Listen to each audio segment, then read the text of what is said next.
and connect with each other. We also have a Facebook group for alumni, and so that's a great way to stay connected. Let's see. Am I speaking Hindi today? We'll see. Rohan and I know Rohan's not coming on, but if I can get him onto into the conference, we'll see if we can do it together. Sleep schedule during high school. I loved sleep. I still love sleep. I'm a night owl though. So for me, a big part of college and high school was afternoon naps after I came back from school. At my school, I also played sports. We all had to play 3 sports. So I guess it was more of an evening nap. I'd come back around 6, nap for like an hour, and then get back into it. Let's see. Favorite car, it has to be the van at this point. I've shown you guys pictures, but it's a Moose-mobile, we call it. It's basically a blue sort of moose themed vehicle. Do I watch soccer? Yeah. I do watch soccer. I just watched the US-Mexico game yesterday. Ton of fun for those who were watching it as well. Let's see. Other questions? Any last day advice?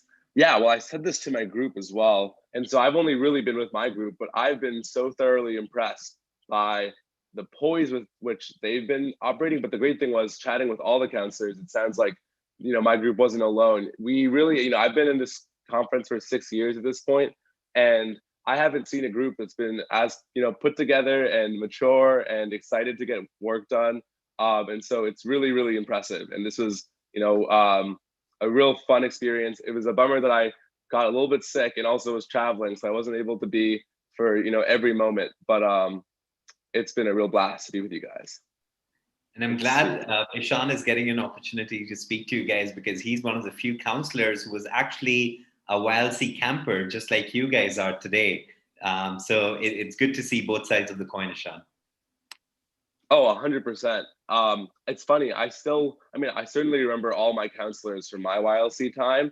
And I don't know if they would remember me entirely, but what I will say is that it made such a huge difference for me. Like again, it was only a week for us as well, but the way in which I think of it like a paradigm shift, it really got me thinking in ways that I hadn't before. So hopefully we can at least do it. You know, even a fraction of what I was able to get would be, I think, really remarkable, because it was such an amazing experience for me too.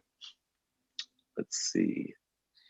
I think we should be good now. So sorry, guys, but thank you so much, Ishan, for taking the time out and speaking to all of us.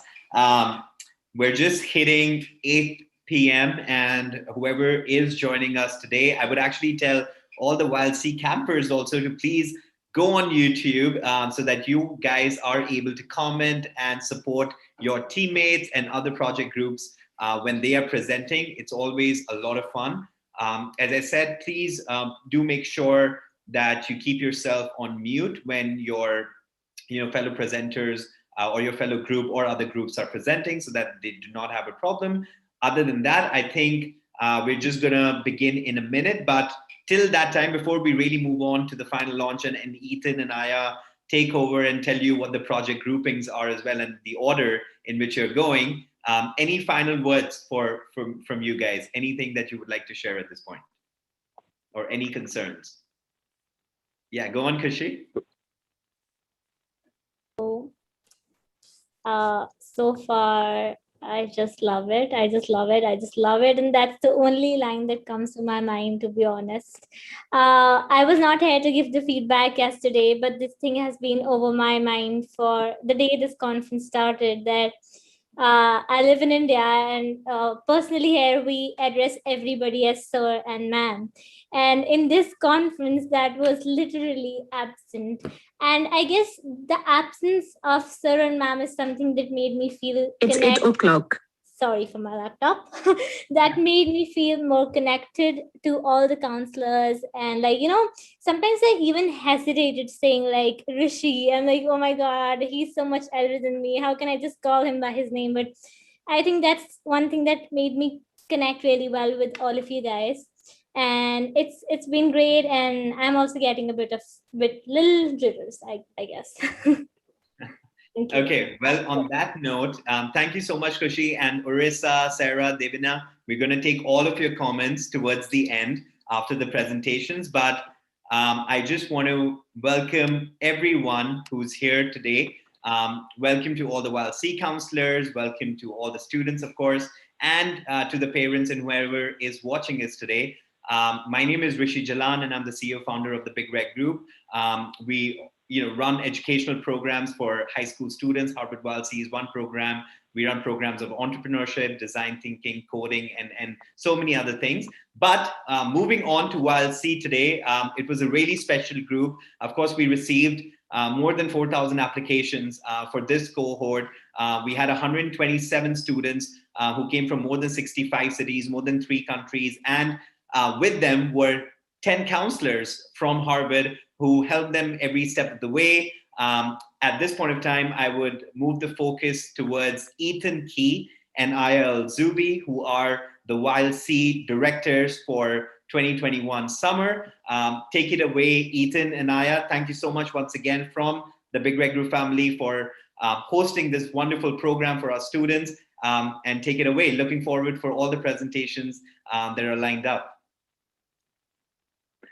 Fantastic. Yeah, thank you, Rishi. I guess that's the first thank you I want to give to Rishi and the Big Red Group for this biennial opportunity and to be able to do this, to be able to be put in contact with all you brilliant students and to share our experiences and learn about your experiences and hopefully impart some sort of guidance and advice. It's truly a pleasure and would not be possible without our partnership and of course all of your work. So thank you. Hello, everybody. Welcome. This is very, very exciting day. Hopefully, we're about to see sort of the fruits of what has been a week of incredible efforts from all of us counselors, of course, but most importantly and most especially the amazing cohort of students we have. Over the past 7 days, we've really traversed the vast landscape that is leadership, particularly youth leadership, from the complexities of Myers-Briggs and situational leadership styles to the absurdities of sort of public speaking activities, to the profundities of introspection and learning to be vulnerable leaders. You guys have hopefully picked up a lot of new skills, but I think what most likely happened is you rather learned a vocabulary to put to skills that you already know and use every single day. It's been incredible getting to know you guys. The friendships that have been made, I hope, will be enduring, friendships that sort of are guiding, but also I hope supporting and just generally compassionate. It's been an amazing group.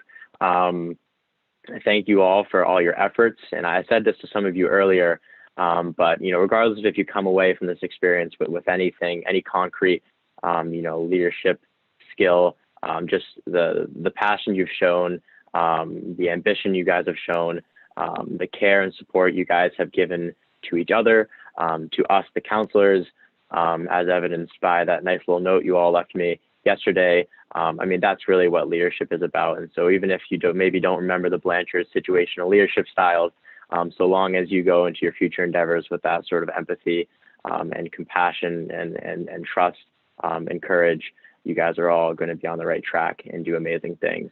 Aya, any other words before we kick off these beautiful presentations? So I'm going to try to match all the words you just shared, but I also have to give a second thank you to Rishi, the Big Red Group, to the parents and the friends and family that are watching this right now, and to, of course, the counselors, but most importantly, to the students. You all have done such a great job this past week, and I am so proud of each and every single one of you. I, alongside Ethan Key, have had the absolute pleasure to direct your YLC Summer 2021 conference. And these students, your students, are incredible. They're passionate, they're adaptive, and most importantly, they're kind. They courageously shared their vulnerable side while having fun and understanding themselves as not only people, but as leaders as well. And so I'm so very proud of each and every one of you. And I know that everyone watching is also proud of you as well. Ethan, Key, if you do not mind, I have the absolute pleasure of sharing our first group. So I'd love to start us off. Yeah. So I couldn't think of a better group to start off with. So with this first welcome, I get to introduce my one-of-a-kind group Project Equidem. This is my group, so shout out to my group. This group from day one, folks, agreed they wanted to meet outside of this conference. That's commitment and that's dedication from day one. I was cheesing as they went through the run through of their presentation just now. And I just want to say to my counselors, they're about to set the bar really high for the other groups. To the friends and family, prepare to be blown away.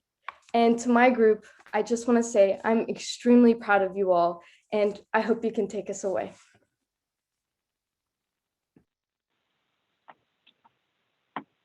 Awesome. Yeah. So Aya's group, go ahead, share your screen. Fantastic.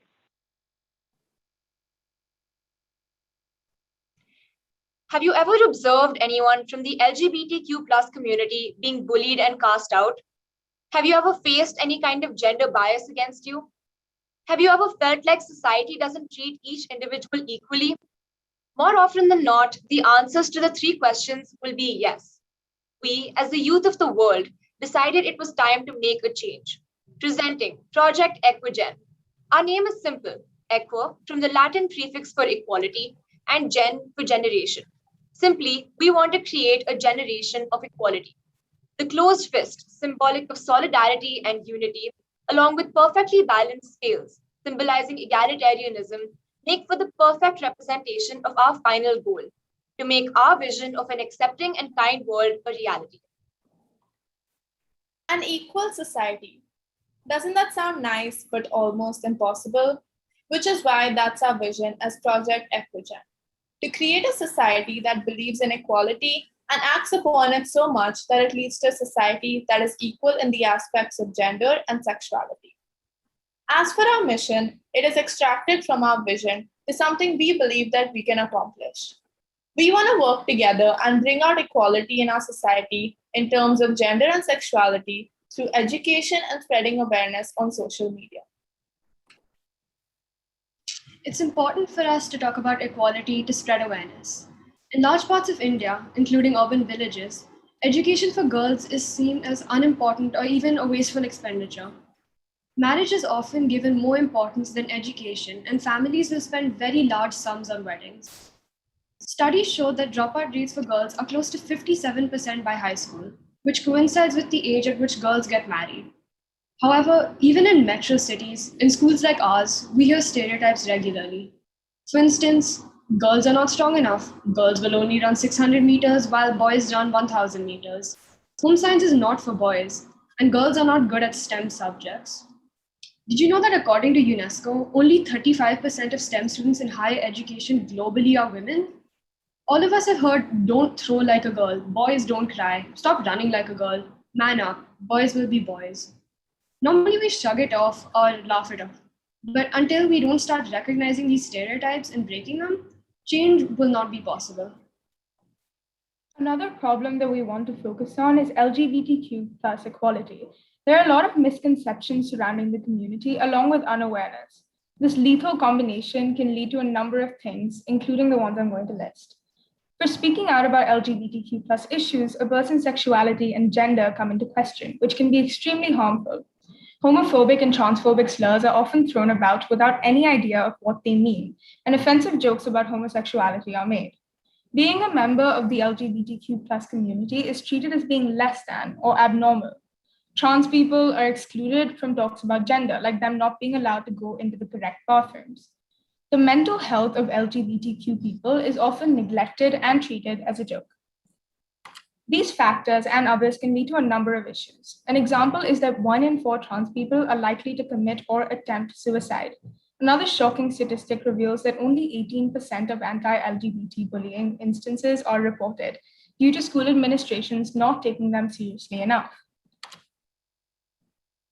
To know more about our audience and the needs that have to be fulfilled, we decided to conduct some primary research. We sent out a survey created on Google Forms to teen students and managed to get over 200 responses. The majority of them reported having seen sexism or homophobia around them. As a result, we learned that this problem exists on a large scale. The number of schools working towards gender equality are significant, but insufficient. Even fewer schools focus on discrimination against the LGBTQ plus community. So there is an opportunity to resolve the lack of education on such stigmatized topics. Moreover, we learned that over 95% of students are comfortable discussing the community and sexism. So there should be a positive response. We will tackle this problem by doing counseling sessions, workshops, Instagram lives, Google surveys, podcasts, etc.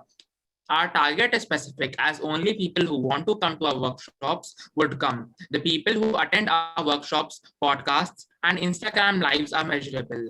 Graphs could also be plotted for this data.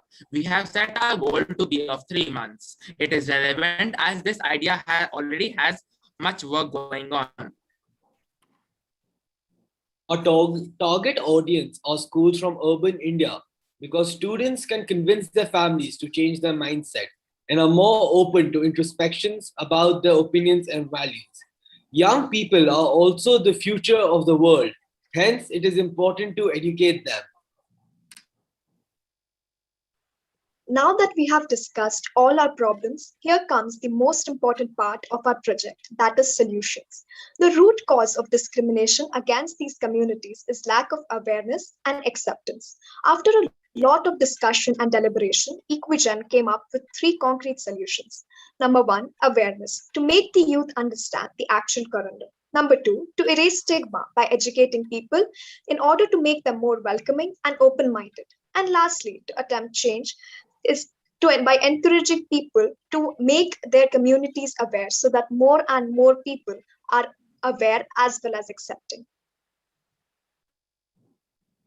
What better way to engage our audience rather than a social media platform with uploading posts, reels, live videos with other social activists and victims to inspire our social media community? We will also be hosting webinars. The webinars we will be hosting will be a more in-depth inquiry. One of the topics we will be highlighting is mental health. The conversation of how mental health correlates with any form of discrimination is critical in understanding its gravity. Our workshops are a chance to interact and educate yourself. It's not only trans youth that are at risk. More than 2/3 of the LGBTQ+ community suffer from depression, anxiety, or PTSD.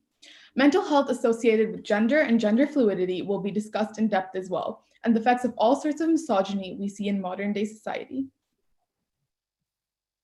With its increasing popularity, uploading podcasts about stories of the community is a great way to explain why it's okay to be a part of the LGBTQ community and why it's not okay to discriminate against them. And secondly, it's a great opportunity to grab the interest of people who don't really like to read. Our Instagram is gaining followers rapidly, and we will grow it further with informative content. Our podcast will be posted on social media platforms to spread the message. With guest speakers and live streams, they will be very engaging. In the future, we will also reach out to schools to organize webinars to empower students to deal with these problems and forge a brighter future. Now we have a snippet from our podcast. Greetings to everyone tuning in. Welcome to Project Equidem Podcast, episode number 1. For those of you who don't know, Equidem is a social initiative powered by the youth that aims towards a more egalitarian society. Here at Equidem, we share the same version of an equal, unbiased world where not a single soul is discriminated upon based on their gender and/or sexuality. It is time we ask, why should you care? Thousands of people around the world don't feel comfortable in expressing themselves because of fear. Millions of women are facing life in a restricted manner because it is very difficult for them to earn a salary. More than 1 in 3 LGBTQ people face discrimination of some kind in the past year, including 3 in 5 transgender people. Discrimination also affects LGBTQ people negatively, especially regarding to mental health.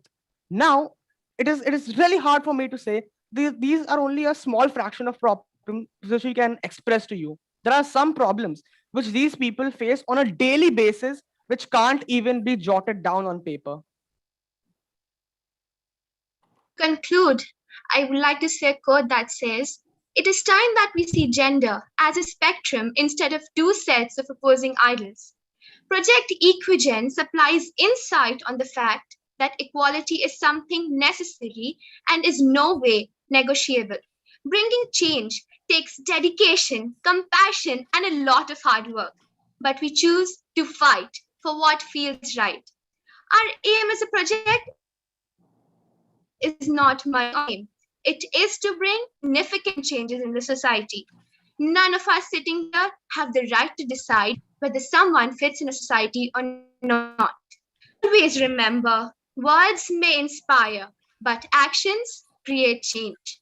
Hope this initiative will inspire you to not just think for yourself, but also the world you're living in. We want to end this presentation on an inspiring note, sending a message that even small actions can create phenomenal changes. You are the birth of a revolution. It starts from you. Thank you.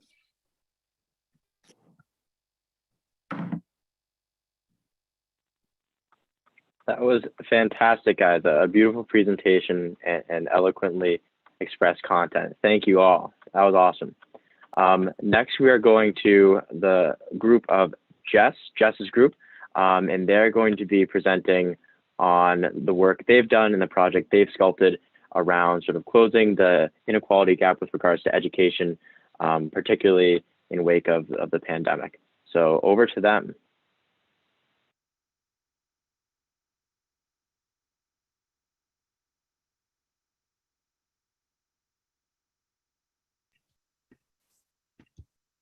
COVID-19 has changed the worldview of learning.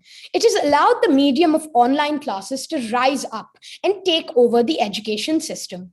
Children like us are fortunate to have access to many electronic devices, which make it seamlessly easy to switch from the old ways of learning to the new online mediums. Thanks to our proficient and capable schools, we are receiving great care when it comes to academics and practical education.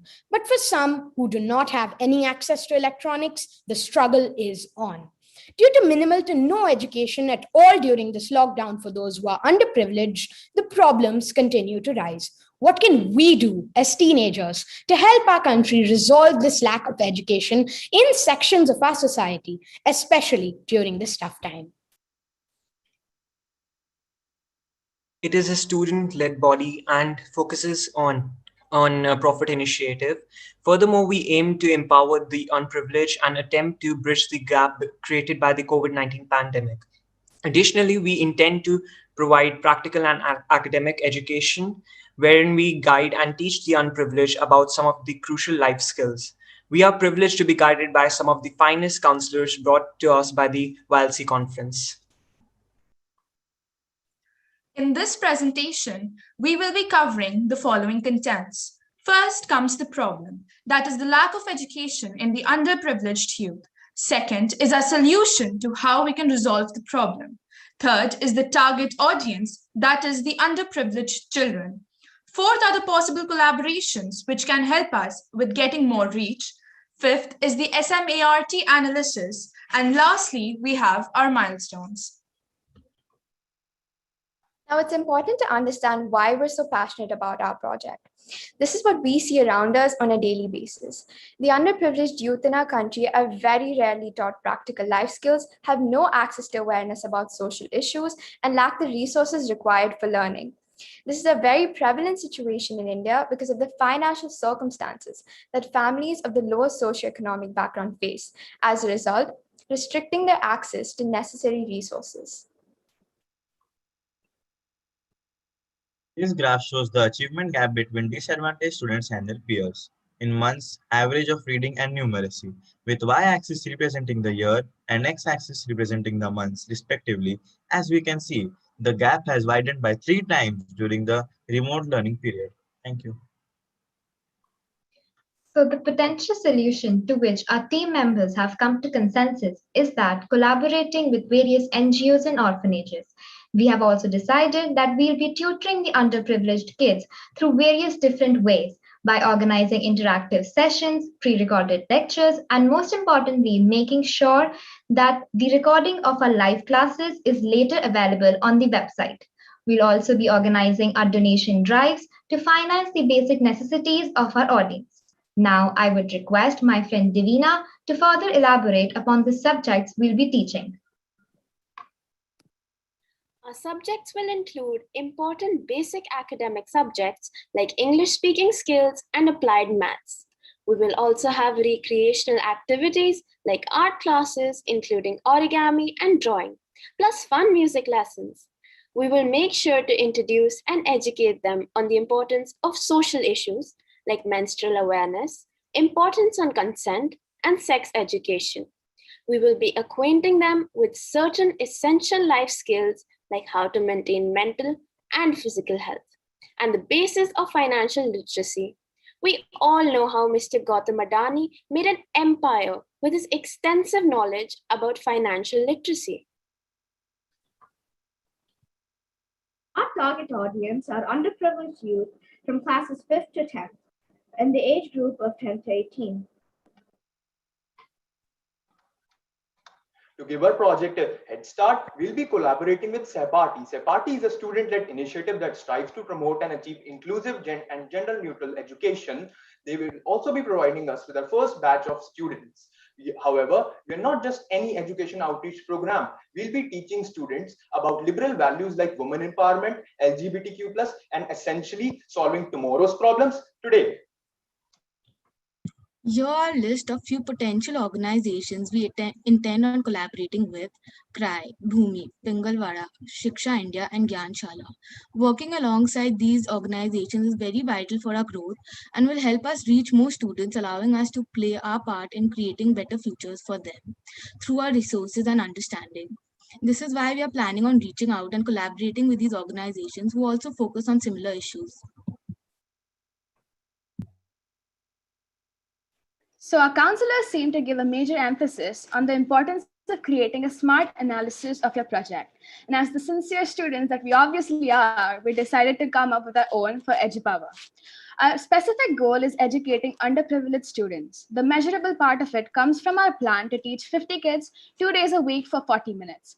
Our way of making it attainable was by collaborating with potential organizations like Sehpati. By targeting a niche audience, we aim to make it realistic. It also is very time bound. We have a specific milestone set up for every step for the first 12 months and also have a deliberation in January. Let's talk a little more about our milestones and how we plan to scale Edu-Power over the next 12 months. For the first 3 weeks, we will continue with our collaboration with Project Sehpati. Through this collaboration, we aim to strongly impact the lives of underprivileged children by providing relevant, meaningful, and diverse learning opportunities. We aim to support students in their aspirations, encourage them to fortify their innate strengths, and spur them to productively engage with their community. Next, we will also be devising our own curriculum in collaboration with Talarank. Now, how do we intend to do that? Talarank is an organization that works intensively on making India work ready. We proposed this idea to the team at Talarank. They loved it and are now willing to guide Edu-Power in this endeavor. And lastly, after 6 months of launching this project, we will start our donation drives to finance the students we are working with. Within 1 year, we plan on establishing ourselves as an organization, along with gathering more volunteers and working towards becoming a recognized NGO. Now, Ria will be walking you all through our website.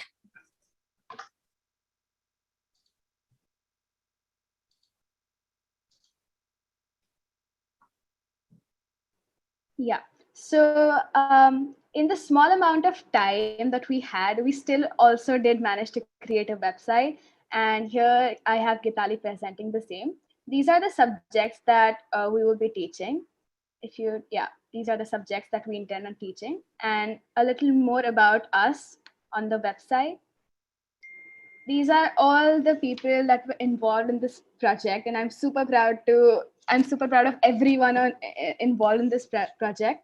And here we have our Zoom lessons, which we will be scheduling every week, where you can directly click on the Zoom link and you would be guided to the webinar. So yes, we do have a plan for that too. I will request Ifat to please conclude this presentation.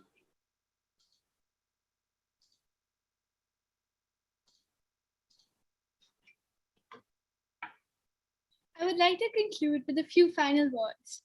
Hearing news about COVID-19 every day, we as children feel helpless when it comes to facing this problem that's been causing grief and anxiety all around the world. But we are still in a better situation than those who might not have the same learning resources as we do. So we hope you support our cause. We care greatly about the education and the empowerment for those children who are not as fortunate as us. We would like to extend a special thanks to Jess. Yes. And all the counselors of the Harvard YLC conference.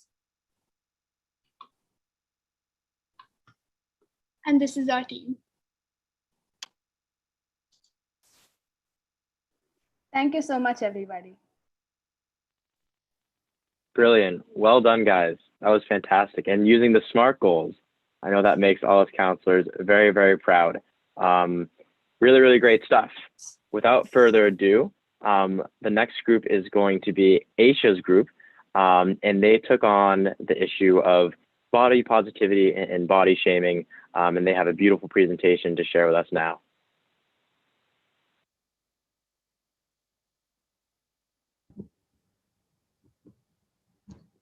Hello and welcome. 595,695,911. That is a huge number, right? That is the number of people who have body dysmorphia. My team and I, we strive to empower this very community, 80% of whom are suicidal. A community for hundreds, millions of people. To create a community that strives for empowerment, which creates a safe space so that everyone is vulnerable. A community that accepts each other for who we are. We collate knowledge, actual scientific knowledge, and a safe space together to allow the people of this community to strive for improvement and acceptance, for the betterment of this world, for the betterment of society. I want to give a trigger warning to everyone. There's a mention of suicide and depression in the next slide. So if you're not comfortable with the topic, please go ahead and mute. And once we move on with that slide, you can unmute. Meet Sadie Riggs. She was 15 years old when she committed suicide. People at a high school bullied her for being fat. Sadie then proceeded to starve herself and lose 23 pounds. The bullying progressively got worse until one day she couldn't handle it. Counseling and medication wasn't enough to save this 15-year-old. The morphed reality that social media presents is constantly working between our relationship with our bodies. Manipulated and carefully sifted images set an unrealistic beauty standard that encourages diet culture, result in eating disorders and the excessive need to exercise. The story of Sadie is one of many faced by people all over the world. In fact, 50% of girls and 30% of boys use extremely unhealthy weight control behaviors, ranging from vomiting to lactatives. Multiple studies conducted by the National Center for Biotechnology Information indicate that body dysmorphic disorder impacts between 7% and 2.3% of the general population. Among individuals who are being treated in inpatient psychiatric hospitals, the rate of body dysmorphic disorder is estimated to be between 13% and 16%. Some of the main root causes for negative body image in teenagers are various kinds of social media, such as Facebook and Instagram. Popular social media influencers also contribute to this by uploading or circulating images which depict unreal beauty standards and impractical diets to achieve the so-called perfect body. Their followers often develop anxiety and feel unsure towards their own bodies, and strive to follow these impractical diets and perform excessive exercise, which often harms than helps their bodies, and leads to a range of physical and mental issues, such as overall impacting their good health and well-being.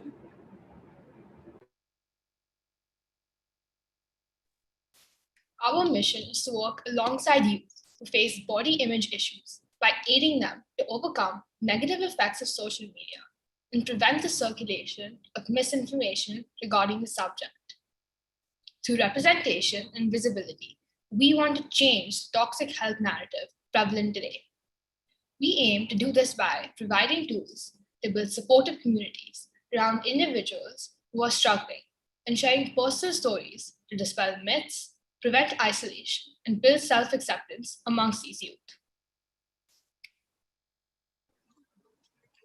Our target demographic is the most prevalent and vulnerable group on social media today, Gen Z. These are teenagers who are undergoing physical and chemical changes and are very vulnerable to uncertainties to those in their early 20s with body dysmorphia.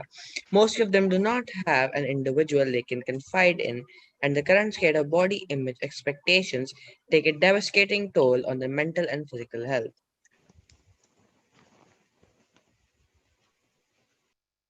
Our generation thrives on social media. Apps such as Facebook, Snapchat, and Twitter have become a huge part of our lives.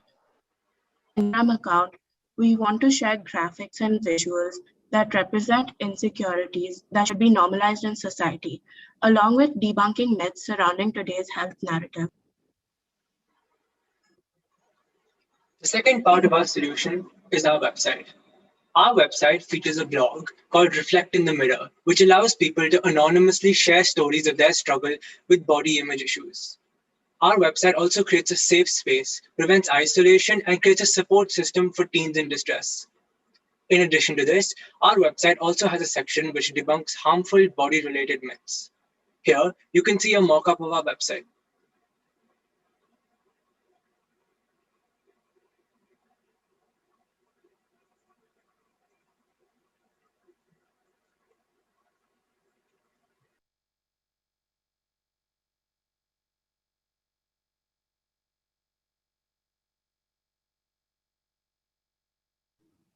As teenagers, we've often come across ads and influencer posts about how self love is changing our bodies to be thinner or have less acne. To us, that one post can affect the perception of our bodies to such great extents.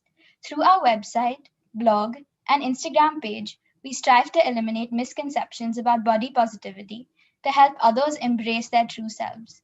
We hope to emphasize the falsehood around myths surrounding self acceptance because very often, the parts of us that we neglect as flaws are actually what makes us human. On this slide, we have outlined the key points in the timeline for our platform. We have started our Instagram page on the 7th of June. Instagram is a key social media platform that will help us tap into larger audiences who are affected by body dysmorphia. We plan to launch our website on the 21st of June, and we'll start promoting content to increase awareness and allow participation of users. Once we reach a sizable audience, which we are aiming to be of at least 100 participants, we will introduce collaboration platforms such as webinars and workshops with professionals like therapists, dietitians, counselors, and social media influencers. After COVID-19 dies down, we hope to conduct in-person events in schools and societies to further push our message. In the next 6 months, our Instagram page aims to post 30 good quality content on body image issues and insecurities. A likes per post and at least 100 likes per post and at least 500 followers is our goal. We intend to achieve this by engaging people with graphics and content that will interest the age segment and promoting shares within youth groups as they are our target audience. We also intend to cover up 30 personal blogs on the websites, which will cover up stories shared by real people who have struggled with body image and are still struggling, but are also trying to accept and love themselves. We also plan on publishing 50 articles which will debunk myths about body image. We also hope to achieve 200 mailing list subscribers, which will ensure regular viewers on the website. The page's ethos is essential to spread and promote in order to create a more open-minded society. These steps outline the process needed to extend our reach on social media. Extending our reach will help thousands get the information and support they need to accept their bodies and love themselves. Our content and community will rid social media of its toxic nature and try to make it a safe space for everyone, regardless of height, weight, or shape. The main purpose of our initiative is to address the way body negativity and body shaming impacts the mental health and overall well-being of a person. Having a positive mindset about your body image plays a major role in how you look at yourself. It really boosts your self-confidence. On the other hand, research shows that having a negative mindset about your body image often leads to mental health conditions such as depression and eating disorders. It's finally time to meet the team, mentored by the all-exuberant Aisha, who clarified all our queries and instilled in each of us the power, motivation, and inspiration to initiate the project Mirror of Truth.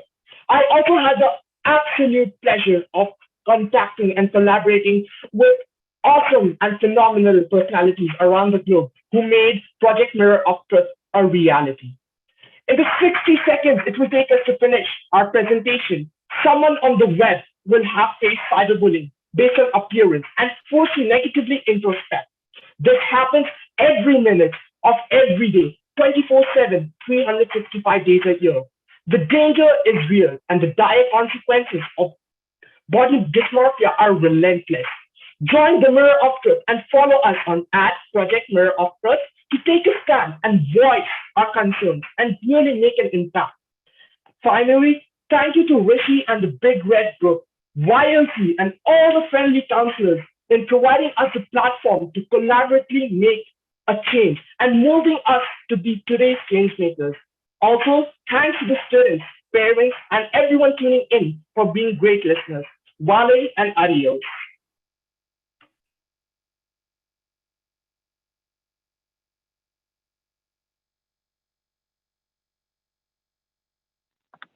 Wow. Wow, wow, wow. That was incredible. I'm truly blown away.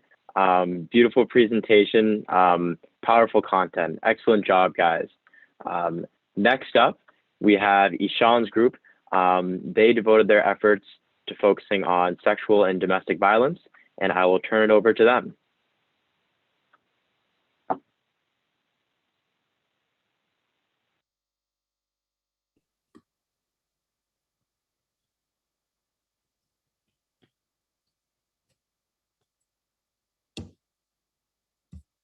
Greetings, everyone. Group 2 presents to you Project Virangana, an initiative to empower women in Indian societies and create social change by fighting against issues faced by women.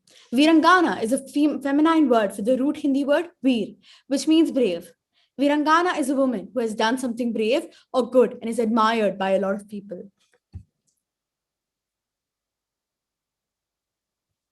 We aim to create awareness and educate adolescents between the ages of 11 to 21 by a curriculum we create through different forms like videos, podcasts, or through social media. Our vision is to create a safe world for everyone with equality. We wish to see a protected and safe society that keeps everyone at an equal pedestal. The mission we're working for is to create equality between genders in India and eliminate the problem of violence against women. Sexual violence is sexual assault without the consent of the victim. Due to the social stigma attached to rape, most victims prefer to remain silent. Many policemen hesitate to register complaints, hence only a fraction of cases reach the court. In a patriarchal society like India's, masculinity is shown through sexual aggression. Women are raped to be taught a lesson, and in certain parts, it's an acceptable social norm.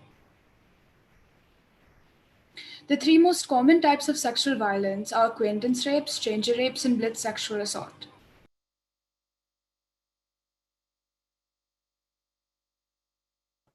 Only 5% of sexual assaults are reported. Rape is the fourth most common crime against women in India. 32,033 rape cases were registered across the country, or an average of 88 cases daily. 89,546 cases of cruelty by husbands and relatives, and 99% of all cases remain unreported. And according to a recent survey, 39% of men and women in India think that it is sometimes or always justifiable for a man to beat his wife. And Due to the unfortunate but infamous Nirbhaya case, the India's cases of reported rape have seen a massive jump in the last few years, mainly owing to the outrage and awareness created by the Nirbhaya case. So the total crimes against women are 338,000 in India. It's a big. Domestic violence is any behavior, the purpose of which is to gain power and control over a spouse, partner, or intimate family member.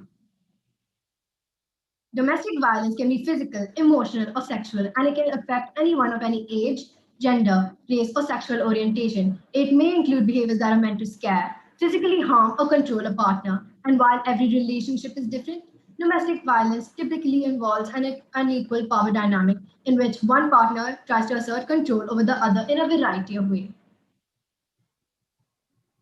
Insults, threats, emotional abuse, and sexual pressure all constitute domestic violence. Some may use children, pets, or other family members as emotional leverage.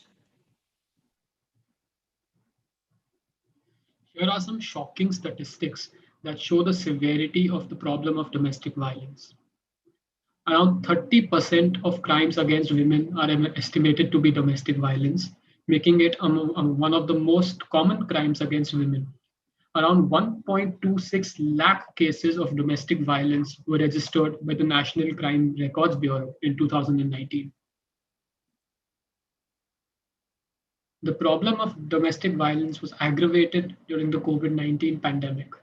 There was a rise in domestic violence complaints. In fact, it reached a 10-year high. And an estimated 86% of women who have faced domestic violence have never sought help. As part of our project, we created and conducted a survey to learn how much people know about women empowerment and women discrimination. We got a total of 99 responses, and the results can be seen on screen. The results show that that most people do know about discrimination against women in India, and they support women empowerment in India. It also shows that people understand the seriousness of the issue and think that this needs to be resolved. These results imply that we will be highly supported by the community while executing our project. As we would like to promote our project more and help boost women's confidence, we have made an Instagram page which gives you an insight about different problems along with their facts and statistics to prove it. Through this page, we are trying to create a happy and a healthy community which is safe for all women. We also carry out solutions and implement them for major issues. Might is right is not a rule that applies to humanity. If you have any issues, do not forget to direct message us on Instagram or through other social media platforms. If you find a project helpful, don't forget to follow us. Now I would like to pass it on to Ashvika to give us details on our website. Our website is mainly for spreading about information and what we're doing, formulated together so that it's accessible and easy to find. The website holds a description about violence against women, our aim, vision and mission, as well as other things like data and statistics, interviews, what mainly our plan is, and how we would implement it. The website gives an overlook on what we're doing with a more in-depth understanding. We even want to create a safe platform for women to share their untold stories where we, as an organization, can help them and educate them about the rights they have, and we will try our best to make them feel comfortable by providing support. We also want to create a sharing circle wherein this sharing circle is going to be for both men as well as women. And it will include interactive sessions wherein people can talk about their struggles. And we ensure to make them feel safe. And they can do this anonymously by the platform Zoom. Why are we choosing a curriculum? A well-crafted curriculum serves as the reference to ensure that you are on the right track. Its components are designed to develop concepts. The purpose of a curriculum is to set out the principles, aims, and content of the subjects to be studied by our target audience. Main reasons: always changing, a steady and organized path, and common goals. This is the map of the curriculum we have developed over the course of this week that aims to teach women self-defense and activities like basket making, both of which collectively develop street awareness as well as financial independence. Furthermore, by conducting street play, which is Nukkad Natak, we wish to bring laws and rights for Indian women into the limelight. We also focus on empowering women by organizing sharing circles where they can share their personal experiences and stories on platforms like Zoom meetings. Additionally, using our social media presence, we target gathering support to criminalize marital rape in India using online petitions. I now pass it over to my friend Khushi Sheran to basically tell us about the implementation of this curriculum. We understand the importance of effective implementation, and for that, we have devised the following method. 1. NGOs, which are credible and verified for self-defense videos, and we'll also take their guidance because they have experience in this field. 2. We'll choose a school that we go to. We'll pick up one school initially to serve as a model and check how things work in a practical environment. 3. With the help of a first model, we'll also see what worked and what didn't work in a model and keep making amends with time and according to various environments. I would now like to pass it to my teammate, Misha. Most of us fully intend on keeping this project going in the long term. Our first objective for this is developing our digital media, and the second one is our website and curriculum implementation, both of which have already been explained. The third is some things we want to try to have a direct impact on. We plan on taking guest sessions in schools and spreading awareness about this, and we also plan on directly interacting with women from rural areas with the support of other NGOs. We are going to empower these women and help them gain financial independence by teaching them to make things like baskets, as mentioned before. Throughout this initiative, we'll be doing several other things like these so we can actually make a difference. Now I'd like to pass it on to Orissa to conclude our presentation. Lastly, we would like to extend our gratitude to the Big Red Group, Ishan, our wonderful coordinator and counselor, and all the other amazing counselors that have united to come and give us this opportunity to unite against an uncomfortably prevalent cause and problem in and around our communities. Our team knows that we are not alone in the fight for equality and justice, and we will continue day after day to do our very best to uplift and empower those in need, and we hope that you will too. If you have any questions, you can contact us through email, and you can also drop a follow on our Instagram page to show your support. Thank you all for listening so patiently.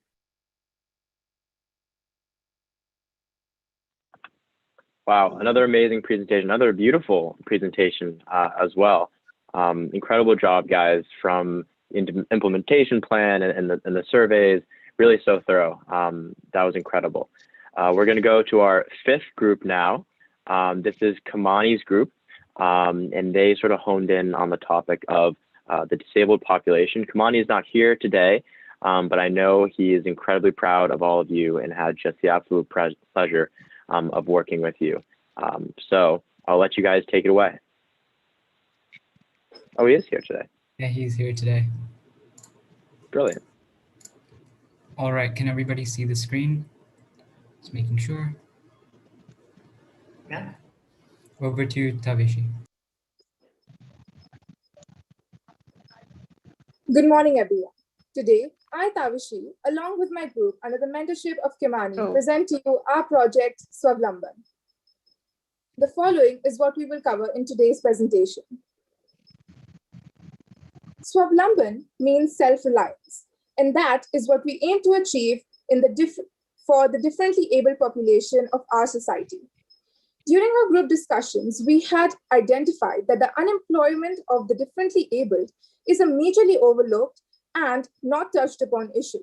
Hence, we came to the idea of bringing meaningful opportunities to the otherwise neglected part of our society. Now I'm going to pass the mic on to Anya. Thank you. So a common misconception believed by large by the public is that being differently able suggests that they're not capable of carrying out day-to-day tasks and they're not proficient enough to be employed in any jobs. People often treat differently able people as charity. This is what makes differently able people one of the most neglected groups in India.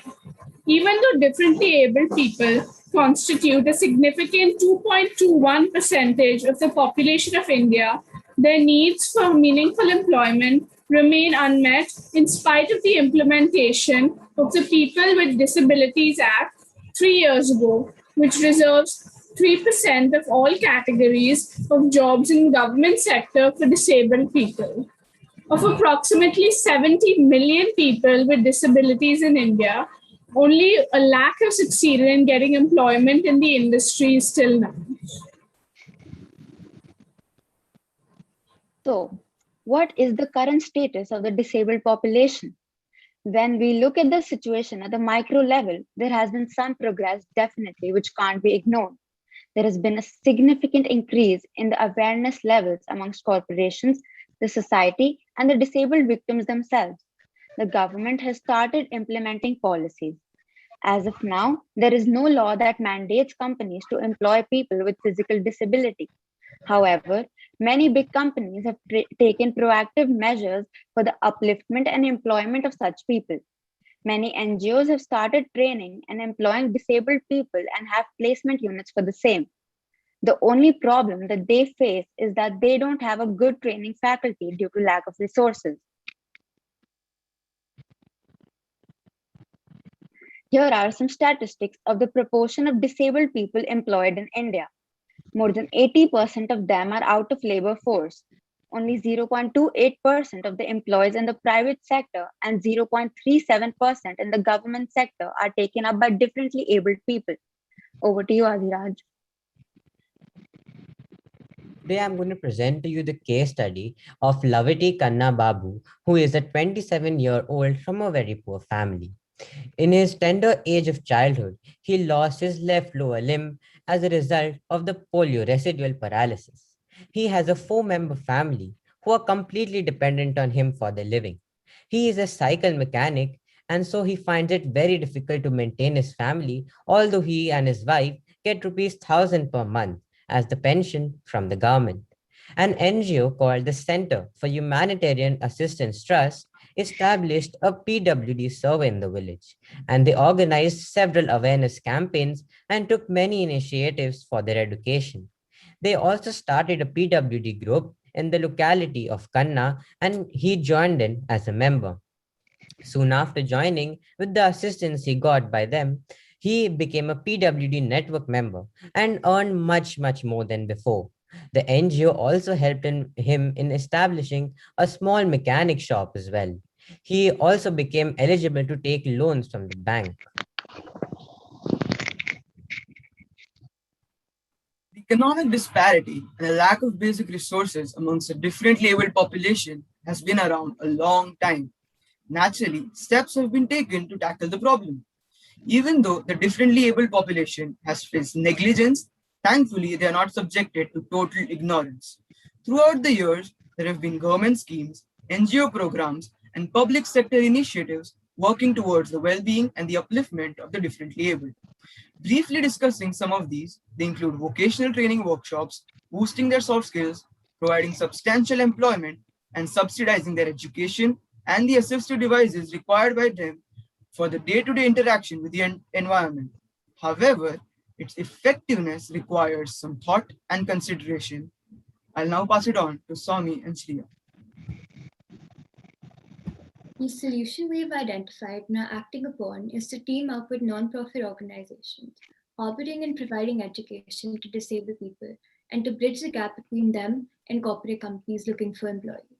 Usually, NGOs only focus on educating differently abled people, but do not help them find employment, leaving the already neglected community jobless, despite having the skills to be employed in a variety of professions.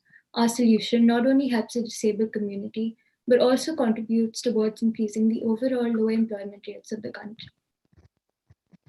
The solutions we came up with will also help to enhance the number of differently abled people in the various workplaces. Thus, it will be a great change for the work environments as well, as they would turn more inclusive. We hope our solution would bring forth the positive change we wish to achieve and bring a brighter future for the differently abled people in India. I'll pass this over to Tavishi now. The areas we plan to cover. As highlighted on the slide, a very small amount of disabled people are currently working. Among those disabled workers, the lowest number of workers have been found to be in Uttar Pradesh at 14.84%. In Uttar Pradesh, Agra has the highest number of unemployment rate amongst the disabled population, with 12,011 people who are yet to get a job, which is why we have chosen to start our venture in Agra, Uttar Pradesh.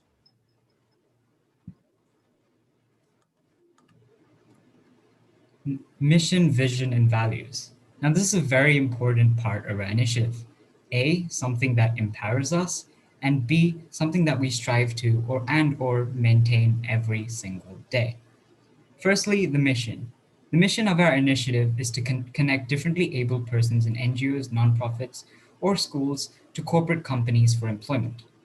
Secondly, our vision is to increase the employability of the overlooked and encourage an inclusive society. This is for them to lead meaningful lives ahead. Finally, our values include a variety. These include inclusivity, integrity, leadership, trust, committee, support, and responsibility, all of which we strive to portray. Now, I know this must be hovering through your minds right now, so let me just explain it. Why us, and why the differently abled? Firstly, why us? Let me tell you that we, as a passionate group of people, bring to the table unique solutions. These include event fundraisers, which we as students will conduct. Secondly, modules and syllabus, which we wish to incorporate or collaborate with these NGOs. And finally, volunteering services, which we as a group decide to take part in. This will probably be mentioned later on. Secondly, why the differently abled? Firstly, they make up a larger talent pool. Now, this includes capable and productive individuals. And let me tell you, they make up the same amount as regular people. Secondly, the retention rate. Studies show that differently abled people have less absent days. What this means is that they are less absent in their company when they are working. This leads to an increased company output and efficiency.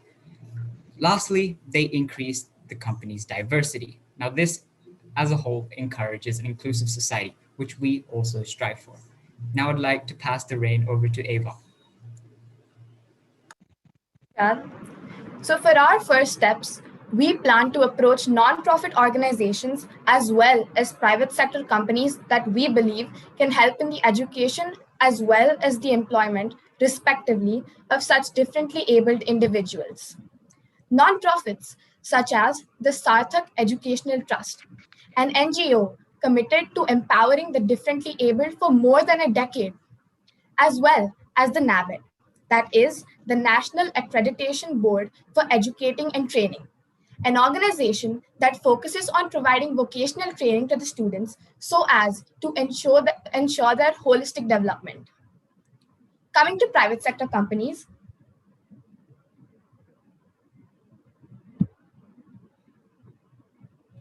Lemon Tree Hotels and KFC are just a couple of such companies that are open to hiring such educated, differently abled individuals from the list of companies we plan on reaching out to.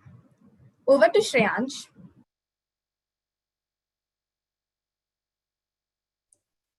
Now, moving on to the actions we took, starting with the NGOs. We have reached out to the Sarthak Educational Trust and the NABET. The NGOs are for helping with education and helping the differently abled, which has been explained in detail in the previous slides. We have reached out to them to help enable Project Suave. We have also planned fundraiser events in partnership with the NGOs to fund this project. But in terms of spreading awareness on our project, we have created an Instagram page and a website to help inform others about our efforts. On the website, there is a section for upcoming events, how to get involved, and how to contact us. It also has information such as who we are. Keep in mind that the website is still a work in progress and there's still more to be added and finished. The Instagram page has a few posts regarding our project. Now continuing with you, Harshdeep.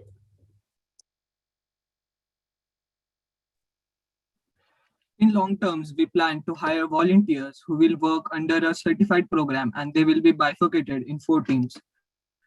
Those 4 teams include the recruitment team, who will work to connect with companies, who will connect companies with the corporate sector and understand the skills they are looking for in a new recruit. They will work to bridge the gap between NGOs by fostering connections between the two stakeholders. Second team is a foundation team. It will reach out to NGOs and foundations working with differently able candidates to access resources that would help our project team create videos and series to video series to upskill candidates. These resources can be video modules, syllabus sheets for different skill sets and presentation. Third team is the social media team. It will work to create awareness about the discrimination the differently able candidates are facing in the workspace and the necessity to empower them. The fourth team is a special team. It will work to create e-learning module development. It will work to create e-learning module. This can be achieved by the work between foundation and recruitment teams to create a learning module outline and syllabus to help differently able candidates. The disability right movement is trying to address the issue by advancing the agenda of inclusiveness. The question should now transition from acceptance into the society to equal partnerships with the able-bodied. Until more people who have disabilities enter government, public spaces, schools, and offices, an understanding of their differences and needs will be as vague as it is now in the public sphere. To be able to realize the goal of inclusiveness, a radical shift in perspective, that of being equal partners in development and decision making, is needed first. This shift is difficult to achieve but not impossible. While the disability right movement in India has a rich history, the movement is fighting a hard battle. But it is not there alone to lead. More importantly, we must ask if we are truly trying to make lives better for persons with disabilities, or is this rather a bargain of empowerment made by the able? In conclusion, disability is just a matter of perception. It is the potential of an individual that truly matters, as our motto reflects capability before disability. Thank you so much, everyone, especially Kimani. No, I know you couldn't be there for the 2 days, but I hope we will make you feel proud. Thank you.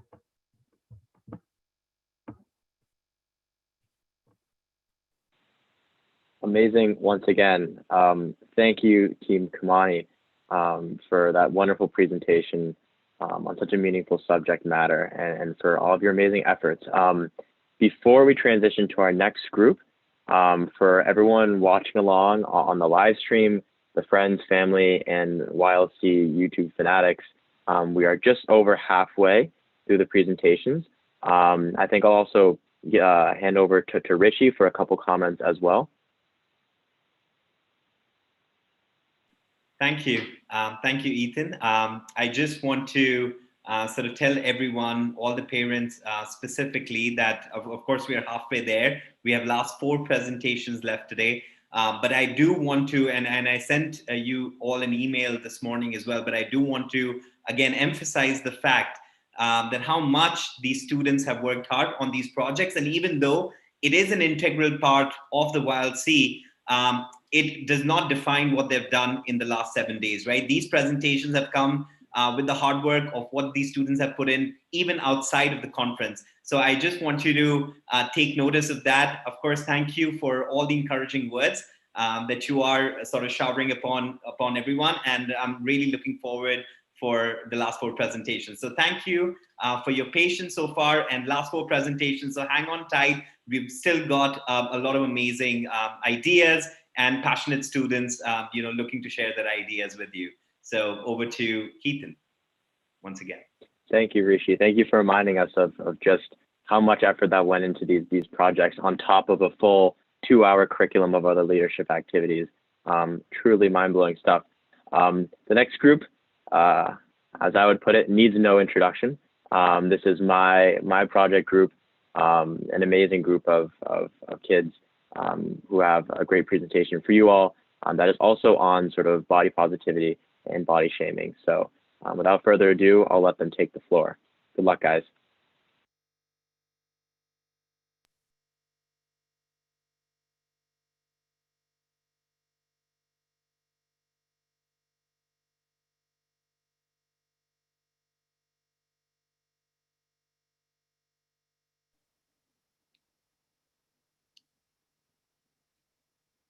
Ethan's group, are you guys ready?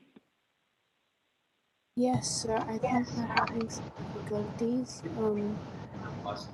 We can see your screen. Not hear me or see the. We I can bet see we it. can hear you. We We can can see see the you as well. presentation and everything. I'm Yes. so sorry. Anyway, so a very good evening to all of you present over here. So the name of our project is Bodyativity, and it actually stems from the two words body positivity. Now, this topic is very close to our hearts, and I hope that throughout that after this conference, in the course in the next 1 year, 2 years, we are able to foster a safe haven like community for all those who have suffered through and are suffering through all the anxiety and uh, problems that that body shaming brings to people.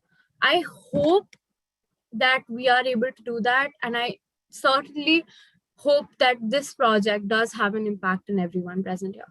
I'd also like to thank Ethan Keefe for all the tremendous amount of help that he's given us, as it would not be possible without his help.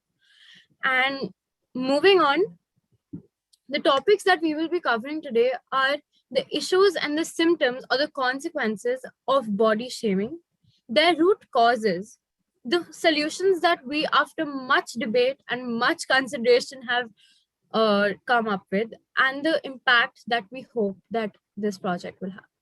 Now, moving on, without further ado, I'd give the mic to Tiana to continue further and speak about it. Thank you. Hello, everybody. What is body shaming?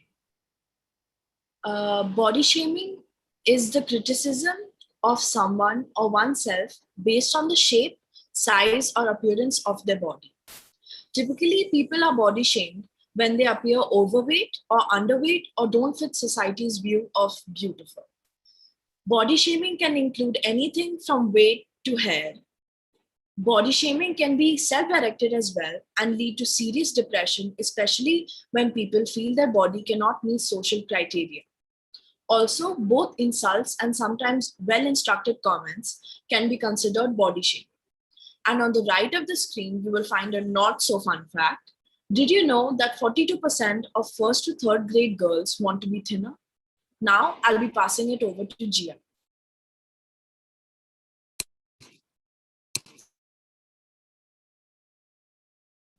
So I'm going to be talking about body shaming's effect on physical and mental well-being. So body shaming leads to eating disorders, which require psychological help.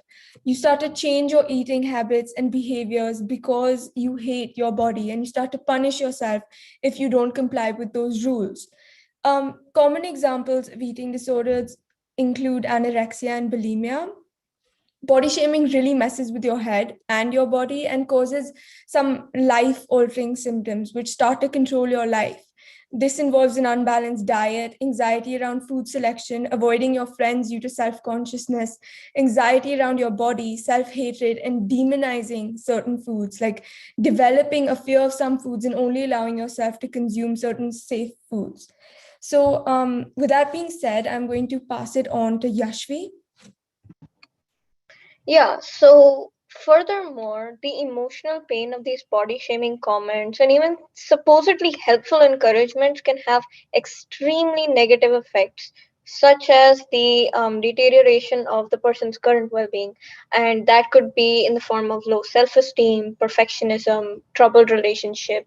And even according to a study led by the Perelman School of Medicine, in University of Pennsylvania, body stigmatization has can increase the risk of cardiovascular and metabolic disease. So I would now like to pass it on to Anika. To elaborate more on what eating disorders actually are, they're one of the most serious and complex mental disorders which greatly impact a person's mental and physical well-being. Eating disorders are often misdiagnosed as OCD or ADHD, and they often lead to very low self-esteem, rapid weight gain or loss. They also result in impulsive behavior and troubled relationships. To put the impact of this into perspective, around 20 million women and 10 million men in the US have or have had a type of eating disorder at some point in their life. The most common eating disorders, as mentioned before, are bulimia nervosa and anorexia nervosa, which include starvation and purging. Anorexia nervosa has the highest mortality rate of any recorded mental illness. Now I would like to pass it on to Anayata to talk further about this. Okay, so I'm going to be talking about the root causes.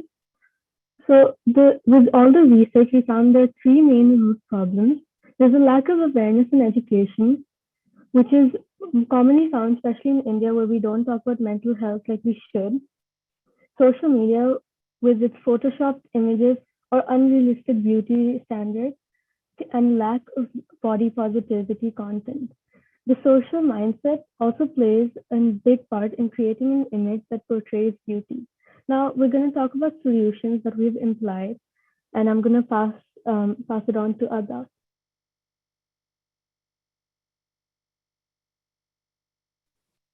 So as of now, we have worked on the website. We have created an Instagram account, and we have also conducted a survey. Now I'd like to pass it on to Raika to take it further on from there. We made an Instagram account for our projects so that we could spread positivity, so we could connect with other individuals who could choose to share their personal issues and stories. We already have gotten many responses which are so inspirational and amazing, and we would be sharing them with you in the future. Since the past 2 days, we have gained 160 followers in our account, and now I'm going to be passing it on to Chepta, who's going to tell us more about the survey she created. Thank you, Raika. Hello, everyone. Our team has conducted a community outreach program as a part of this project. We, as a team, want to empower, uplift voices, and understand the struggles faced by people. So, it was made on Survey Hat app with few questions and was posted on Instagram as well as on WhatsApp. These questions were answered by more than 65 people.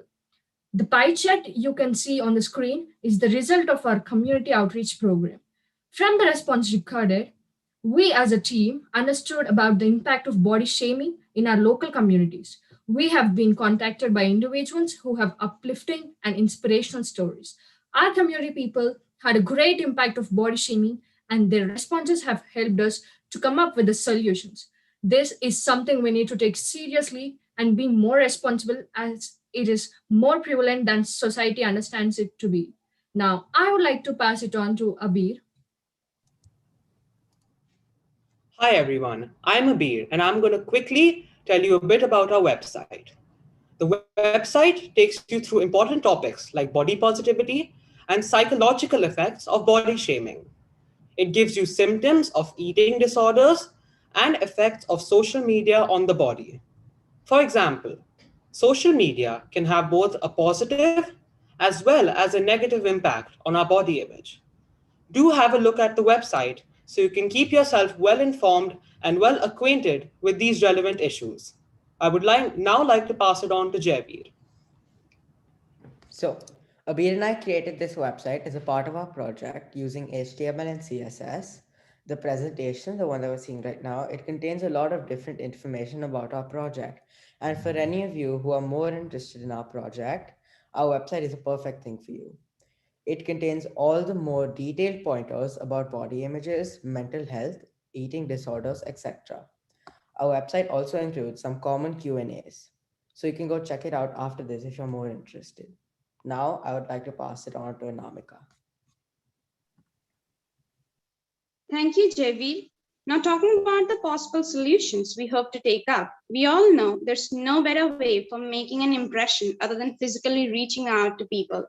But as Miri students, it may stand as a challenge. Therefore, in future, we hope to join hands with non-government organizations like Manas and Adhyathan to reach out to the innermost areas of India.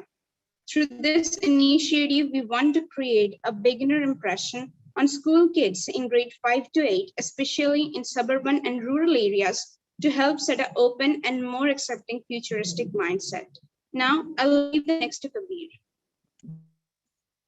We are going to conduct webinars, and live workshops for school children in collaboration with professionals such as doctors and psychologists. We're going to expand to new platforms such as Discord, Facebook, and Twitter, and we're going to foster positive culture or community around body positivity and create large scope of awareness. Now, I would like to pass it on to Samad. Thank you, Kabir. We understand the importance of social media, so we are using social media as a tool to expand and raise awareness about our campaign. Also, it will help us to connect better with people and understand them so we can tailor ourselves to help them even better. We also plan to conduct more surveys to get a proper understanding of the problems. Now, I would like to pass it to my friend, Rishif. Okay. We will also be planning to conduct. We're also planning to conduct many webinars and workshops so that we can hear from experts on key opinions about this horrible epidemic plaguing our society, that is fat shaming. I'd like to pass the mic to Satyakeet. Thanks. Now, collaboration with NGOs provide three main growth factors for our organization. First would be growth through improving social outreach to our communities. And this would be done through joint ventures between our organization and our respective NGOs. This would occur through the sharing of resources and improvement of our brand networking. And secondly, NGOs can also help us to respectfully and responsibly empower communities to share their experiences of being victims to body shaming. And finally, we will use NGO professionals that can help us host our workshops and online seminars and improve our organization's ability to enhance our social outreach. And finally, I would like to thank Ethan on behalf of the entire team for successfully leading and helping us conceive the social change project. Now passing it back to Krisha for our final statement. Thank you, Satyakeet. I'd like to thank all of you for patiently listening to our whole project, and I would like to assure you that we will be going forward with contacting NGOs and webinars. And thank you for listening.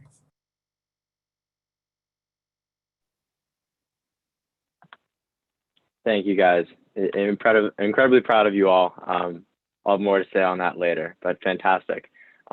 Next up is Rohan's group. Are you guys all ready to go? Yeah. Awesome. Take it away.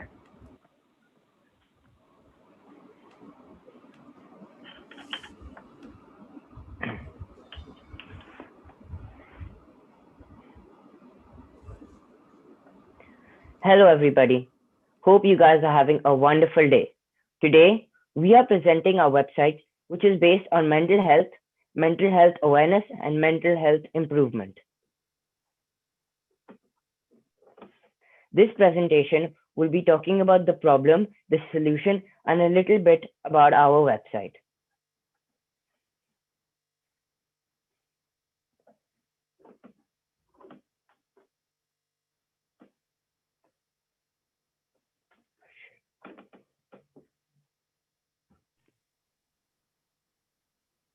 Go on, guys. I'm done. My part is done. The other people are supposed to speak now. That's fine. Now we'll introduce our problem, less awareness on mental health. Mental health determines how we handle stress, relate to others, and make choices. It's important at every step of our lives, from childhood until adulthood. Everything we do is affected by the state of our mental health. Mental health is as important as physical health. With personal experience, many of my teammates and I are aware about how mental health is not considered a real problem in our society. People consider it as unimportant, or they say that it's just a phase, but it's not, right? Mental health refers to the state of someone's well-being. It cannot be a phase, or it cannot pass by. Mental health problems are real, and this should be made to maintain one's mental health, and people should be understanding of these efforts. Mental disorders among children are described as serious changes in the way children typically learn, behave, or handle their emotions, causing distress and problems getting through the day. Well, we should also know that 1 in 6 children aged 2 to 8 years has a mental, behavioral, or developmental disorder. Treatment continues, and we see that 7.4% of children aged 3 to 14 years have diagnosed anxiety, and diagnosed depression accounts for 3.2% of the whole population. However, we also need to know that there has still been a rise in the rates. How having negative mental health affects physical health. The link between mental health and physical health is often misunderstood. The two go hand in hand. People believe mental illness is not a physical disease. In reality, mental health has a direct impact on our physical health, more than we might think. A study found that positive psychological well being can reduce risks of heart attacks and strokes. On the other hand, poor mental health can lead to poor physical health or harmful behaviors. For example, depression has been linked to many chronic illnesses.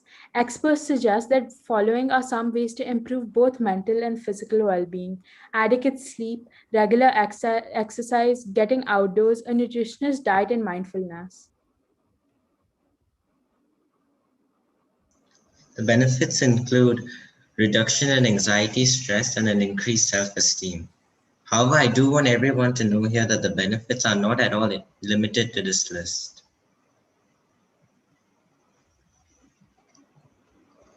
I do want to ask everyone here, is the cup half empty or half full? This is one way to test if you're a positive thinker. Most people who think positive think that the cup is half full. One misconception with positive thinking is that it's about seeing rainbows 24/7. However, it is actually choosing to focus on what's good and how to evolve from a situation. Optimism sees disappointment as temporary. It pushes us to try again rather than give up. In this way, it is freeing. I'm going to be talking about the impacts of having a negative mental health. First of all, what is mental health? Mental health is defined as a state of well-being, and it includes psychological as well as social well-being. But when the state of well-being is disturbed, it can lead to many negative implications. For example, it can lead to an unnecessary sense of fear and sense of dangerousness.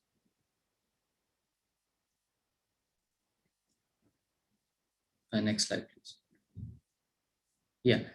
Mental health problems don't just affect one, but many aspects of a person. For example, it can affect a person's energy levels, concentration levels, dependability, mental ability, and optimism. It might even cause a person to enter depression and can lead to suicidal thoughts in many extreme scenarios. And mental health problems can cause people to be alienated from their peers. For teenagers and college students, it results in a decline in their academic performance, which can cause further deterioration of their mental health. I'm going to be asking the audience a question. What do you think are the possible solutions for people who are suffering from different mental illnesses? You can raise your hand if you want to.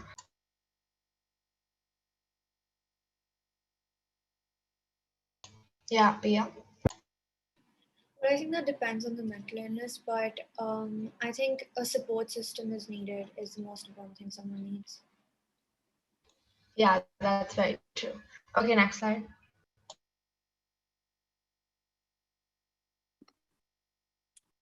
As we go look into the solutions, there are a few things we'd like you to focus on. 1. Self-care is not selfish. It just gives you time to focus, prioritize, and work on yourself. 2. Self-care is not all about treating yourself to a long bath or a shop. It is anything you do for yourself that improves your well-being and your mental health. This includes talking to someone trusted, like a counselor, friend, or adult. It also includes writing your thoughts and feelings down. These activities help you open up and understand your emotions so that you decide how you want to control them. 3. Self-care is not a set formula. It can be different things for different people. It can vary from music, exercise, mindfulness, dancing, and so many other things. As long as these activities help you reduce your stress levels, structure your mind, and make you feel free, you are doing a practice of self-care and are slowly reducing the chances of building your mental illness. Thank you. How inspirational quotes, music, and movies can help facilitate better mental health. Inspirational quotes. Quotes inspire many people. A beautiful quote is, "One small crack does not mean that you are broken. It means that you were put to the test and you didn't fall apart." Songs. Songs improve intelligence, focus, mental health, and boost the immune system, as well as self-esteem and confidence. Movies. Movies help people to distract their mind from any sort of stressful work. It relaxes their mind.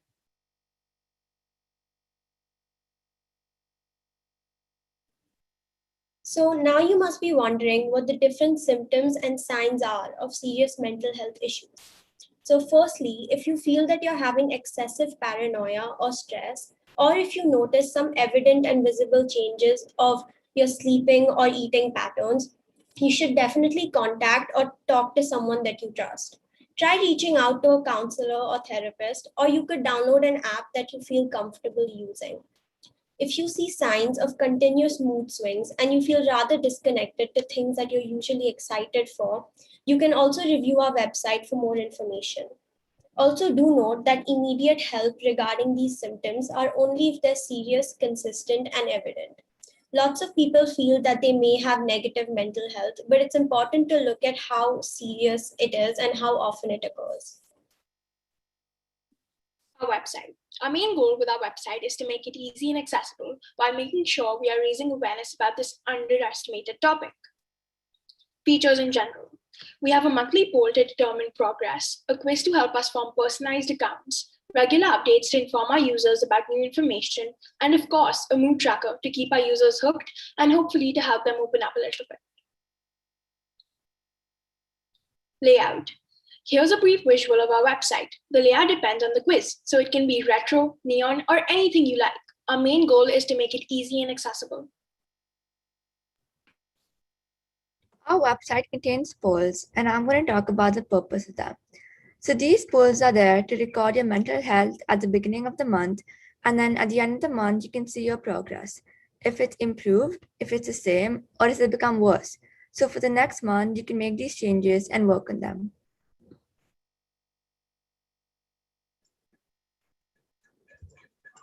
When we talk about mental health, we cannot generalize it as one specific problem with one specific solution. Therefore, in order to cater to the needs of different people, we have decided to include a quiz when the user first logs into the website. With the help of the quiz, we will be able to provide them with customized content, identify their mental stability, and will be able to decide on the frequency or length of breaks they take, which will be sessions where they unwind from their hectic day.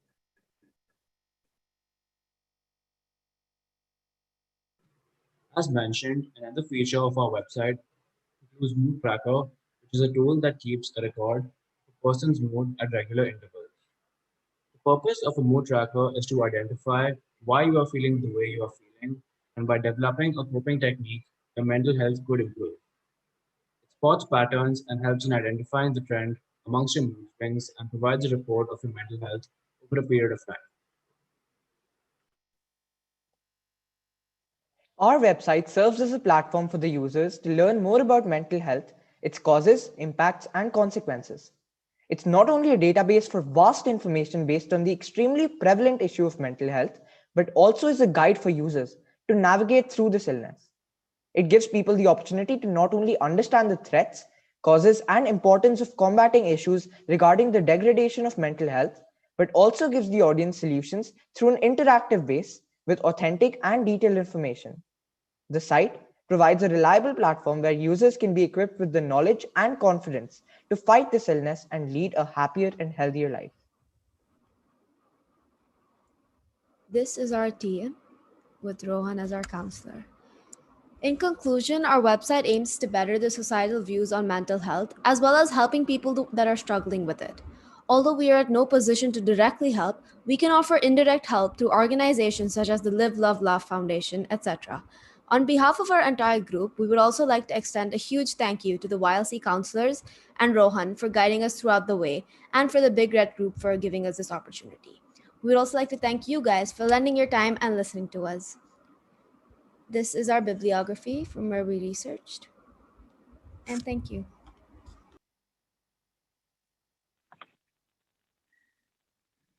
Thank you, everyone. We're last to the final two and can't wait for the last two presentations, but over to Ethan.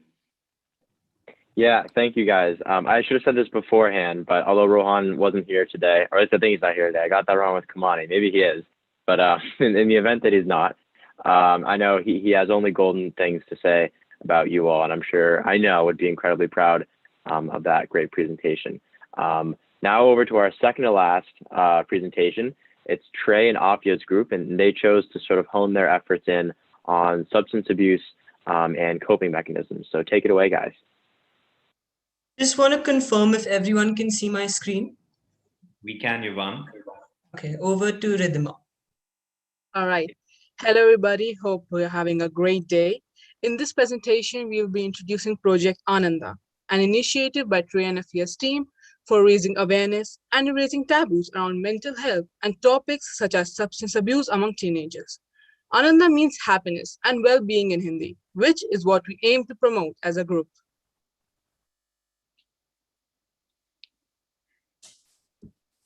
The problem that we aim to address is substance abuse and unhealthy coping mechanism in high school students. Teenage is a very crucial phase, since these are the formative years in the life of every individual. However, it also brings countless obstacles, and substance abuse is one of them. All among adolescents, as teenagers are open to experimentation out of curiosity and also peer pressure. Many young people start using drugs during adolescence because they believe that doing so might just boost their social acceptability and image. According to research conducted, substance abuse was found prevalent in 70% of students surveyed in Delhi, specifically the NCR region. We, as a team, aim to provide support to such high schoolers through this initiative. Our objective is to raise awareness about how youngsters can deal with unhealthy coping mechanisms. By the term unhealthy coping mechanisms, I refer to different substances such as illegal drugs, alcohols, solvents, and legal highs. We aim to educate students and to also help those students who have already fallen into the trap of substance abuse. We will mainly be targeting the high schoolers of private schools. And for step 1, we're focusing on northern parts of India. Major communication for this idea will be done through webinars, peer-to-peer communication, and social media campaigning. To make our webinars more effective, we will be joining hands with some NGOs, about which we will be talking about in the coming slides. Okay. So we will be starting off our social media campaign through Instagram, as our target audience is accustomed to the app, and it will give us a platform to get through to these teenagers who are in need of our guidance. Instagram will be the base of our initiative. We will start by introducing the problem and then our solution. We will list unhealthy coping mechanisms to them so they are educated on the aftermath of using such methods to cope, hopefully preventing use of these methods. We will give them better and healthy methods to cope. We will start an anonymous letterbox on our website as well as our Instagram. Yvonne will explain further about the letterbox. Now Manya will take over.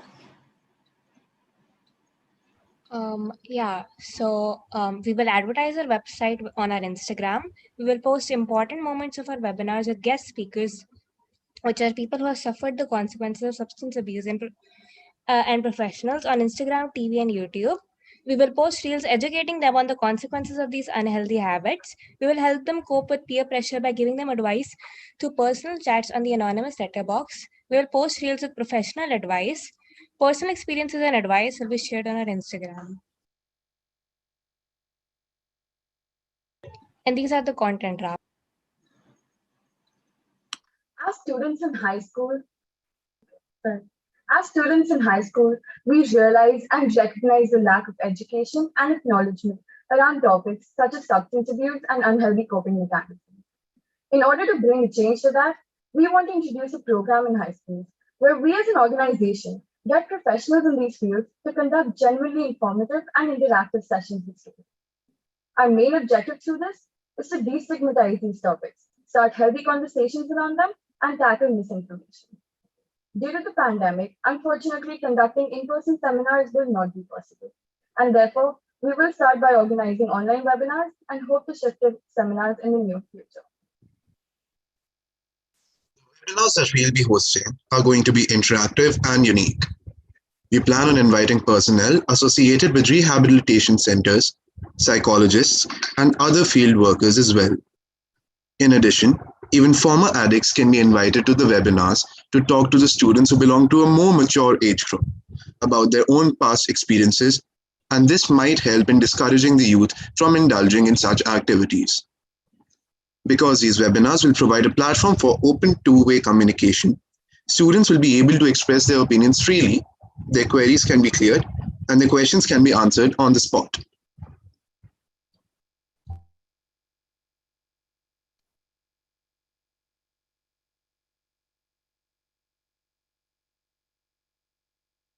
I'm sorry, Shugal, we can't hear you. Audible.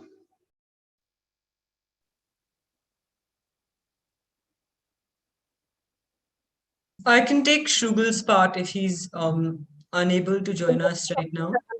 Hello, can you hear me? Yes, Shugal, we can hear you.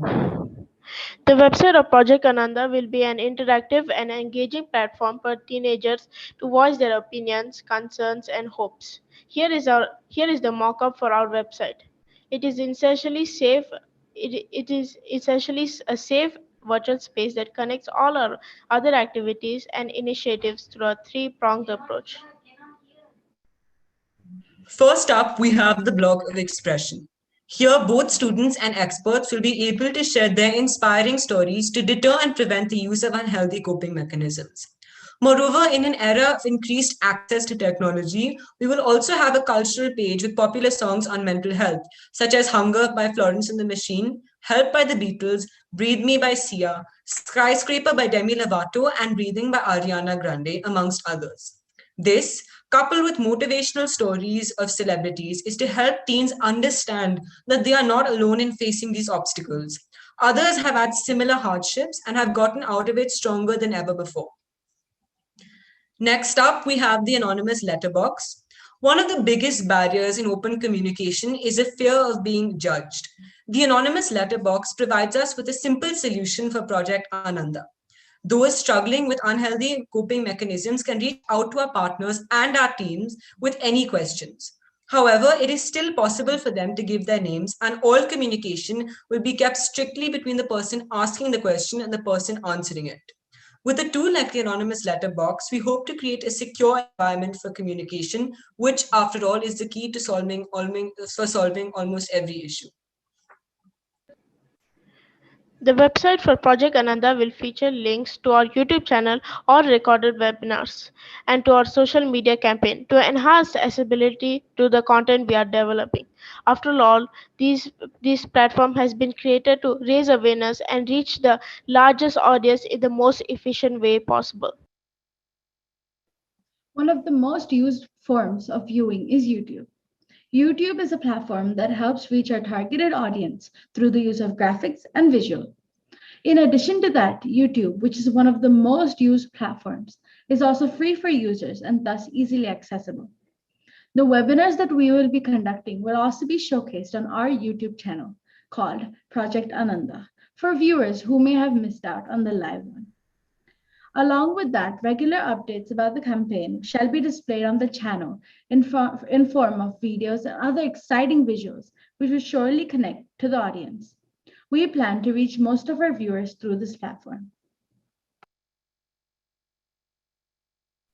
First, we're gonna start with social media like Instagram, Twitter, Facebook, where we are gonna upload posts related to our campaign. Second, YouTube. We are gonna upload recorded seminars there to increase our reach and for the people who missed our seminars. Third, we are gonna create a website where we will upload our blogs and all our social media links. Fourth, we are gonna start seminars online or in person. In conclusion, we aim to provide a safe space for teenagers to cope with mental struggles and spread awareness against the stereotypes related to mental health and the social stigma surrounding it by starting social media campaigns and conducting webinars with people specializing in topics like substance abuse. We would also like to include topics like the usage of derogatory slurs.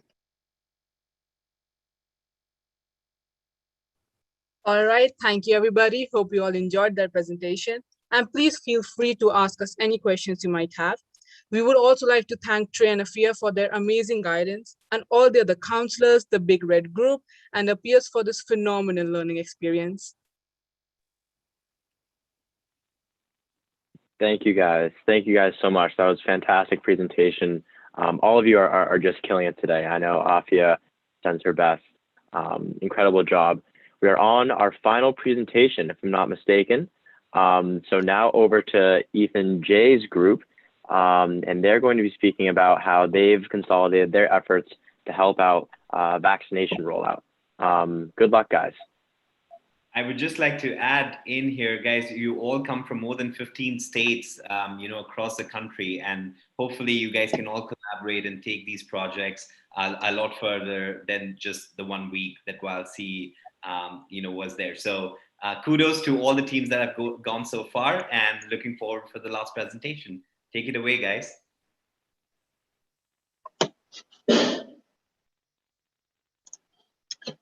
Good evening, everyone. Today, I'm going to start the presentation by asking you to take a quick look around and tear your eyes a little bit away from the screen.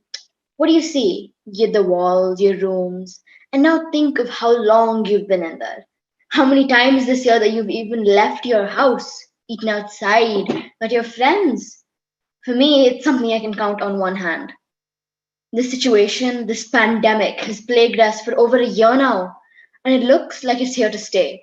Because even after creating a vaccine, even after finding a solution, there are so many people who refuse to take it, poisoned by misinformation and powered by falsified data. And that's why we're here, to put an end to this problem, to fight the fear, is Project Kavach. Through Project Kavach, we aim to address the issue of vaccine hesitancy in India. As of 1st June 2021, only about 4% of the eligible population in India has been vaccinated. And one of the main reasons for this is vaccine hesitancy. So, what is vaccine hesitancy? Vaccine hesitancy refers to refusal or delay in acceptance of vaccines despite the availability of vaccination services. In India, a lot of people are hesitant to get vaccinated due to reasons such as complacency, lack of confidence, etc.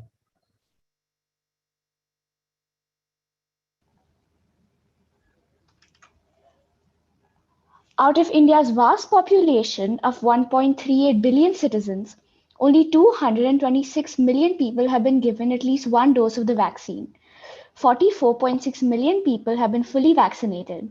That is, they've been given 2 full doses. One of the best ways we can really beat this virus is by getting as many people as we can vaccinated. Several reports by virologists confirm that the vaccine is very safe and effective to take. You will experience side effects after taking the vaccine, but this is just your body preparing to make antibodies. These symptoms will go away in a few days. As you can see in the graph, we have to get back to the level we were between April 5th and April 25th, as we were the highest that time. The bar is slowly and steadily rising.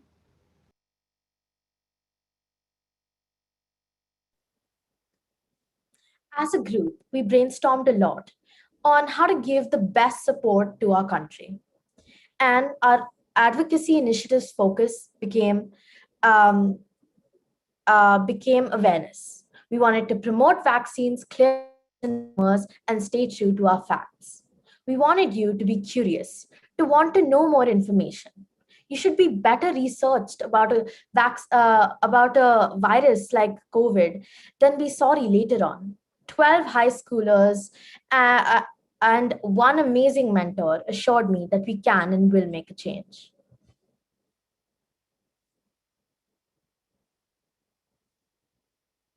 Okay, so now I'm going to give you an overview of what we're planning to do to overcome this problem.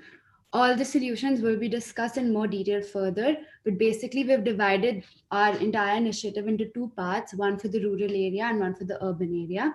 So in order to cover both rural and urban areas, we intend to start a hub network, which would help us connect with many people and spread the message as much as possible.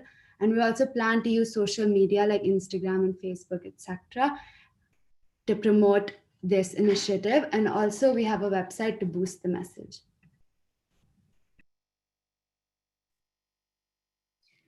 Several people do not have adequate knowledge about the vaccine.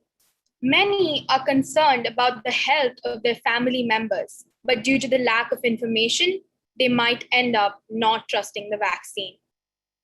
The hub network will be started by us, the 13 people in the team, and we are going to share simple medical facts, a coherent presentation in regional languages and statistics to make people understand the situation of the country with our domestic helpers as well as close relatives. They then, in return, would share it with with their peers and family members in rural as well as urban areas. With the hub going on, we can reach out to the maximum people and motivate them to get vaccinated. The diagram on this slide just represents how correct information shared with one person can be shared and lead to thousands of people. Research has proved that we tend to align with what we perceive as the majority opinion.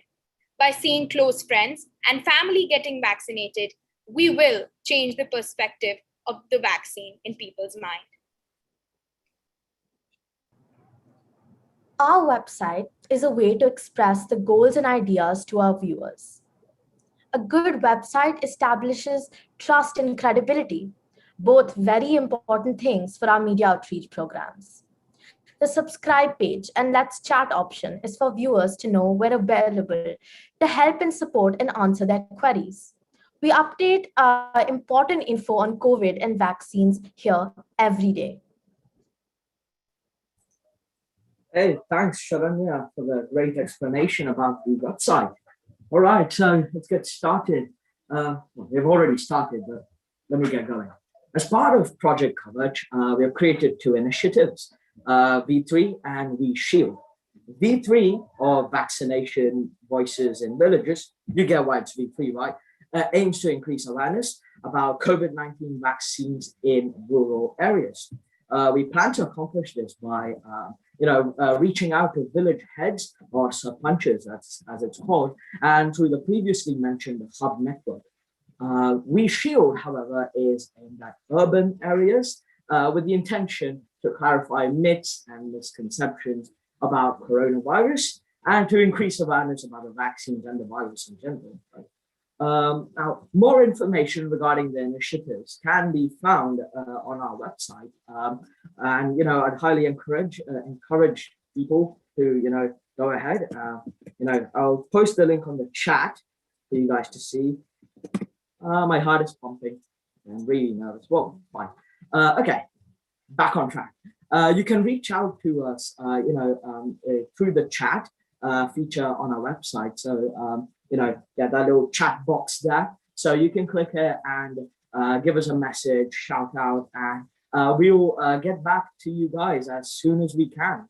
Now, with that said, I'll stop boring you guys and, pass on, the baton or, pass it on to Zara, to explain our social media, things like that.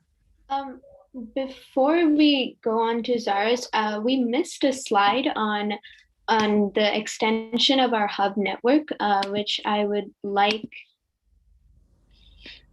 to present. So how do we keep the hub network and awareness ongoing? We inform the workers in our household and the domestic helpers about the situation in the country and what problems it can lead to, encouraging them to get vaccinated. We encourage them to get their peers and family in the rural areas aware of the situation and share the information given to them and inform them why the vaccine is important. We should also inform our family and close relatives on why getting vaccinated is important and how it will help not only us, but the whole country as well.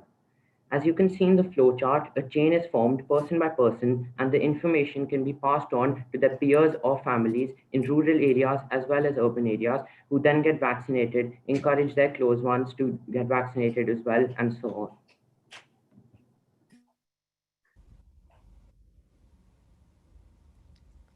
on. Moving on.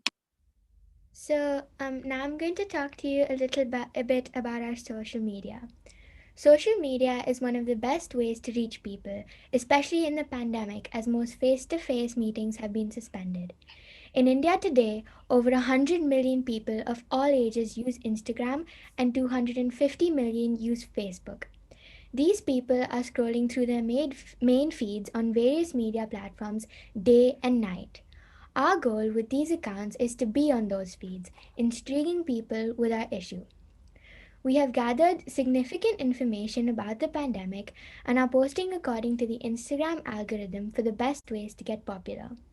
Though right now both accounts are still a startup, our group just celebrated passing 100 followers in less than 72 hours. Our posts are attractive and informational, and in the next slide, we will be showing you some examples. So we have created certain content on our social media pages to make people aware about the vaccination. We have made informational posts with fun captions and hashtags, one of which is why one should get themselves vaccinated. So the answer is very clear, that they're safe, effective, used for immunity, and also you not only protect yourself, but also the people around you. So we have also provided some basic statistics related to vaccination to people just for making our initiative project more trustworthy for communities. And you can also see some of the posts that we have made to promote our social media platform to reach out more and more people and for our initiative being strong. We will also be collaborating with many NGOs and schools to spread awareness of the healthcare and vaccination procedures to all the children and the all the other teachers. Okay. I'd like to pass it over to the next person. We are looking forward to do Sarpanch outreach. Sarpanch means head of the village. In Sarpanch outreach, we are reaching out to village heads and inform them the details on how, why, and where they can get the vaccine. We are gonna have doctors come for Q&A and help them get themselves vaccinated.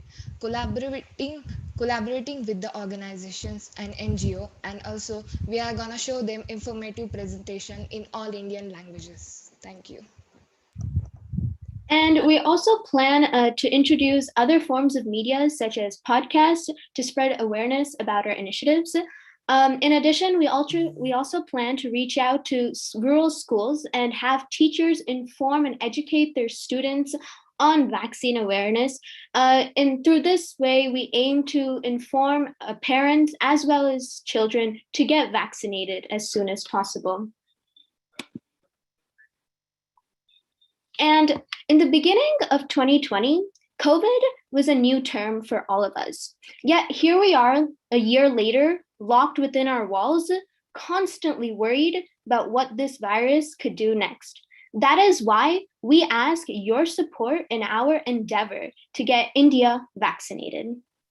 And on behalf of the team, I would like to thank our counselor, Ethan Johnstone, for guiding us throughout the project, as well as all our counselors at YLC, as well as Rishi, for their continued support and inspiration throughout these 7 days. Thank you, and continue to support Project Kavach, because as we all know, it's the small steps that we take as leaders today that lead to big changes and a brighter future for tomorrow. Thank you.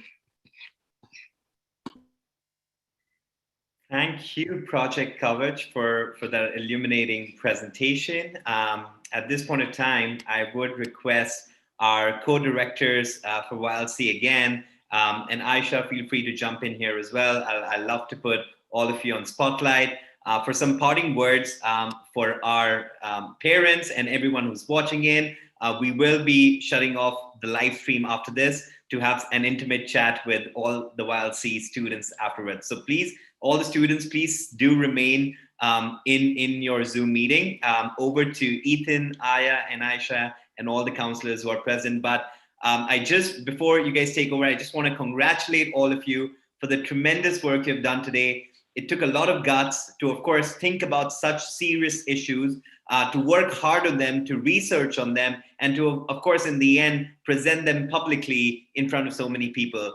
So again, a huge round of applause to all the YLC trainees and to our counselors for carefully guiding these students and making sure that they were on point with their presentations. Over to Aya, Ethan, and Aisha.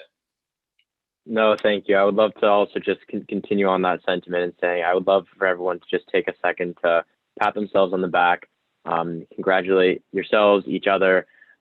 This is really such a huge task, and you guys did a phenomenal job with it. I think I can pretty comfortably speak for all of the counselors here in saying that this has been an incredibly impressive group, one of the bigger groups we've had, but seriously, the quality was so top-notch. Your presentations were all fantastic. The energy was incredible.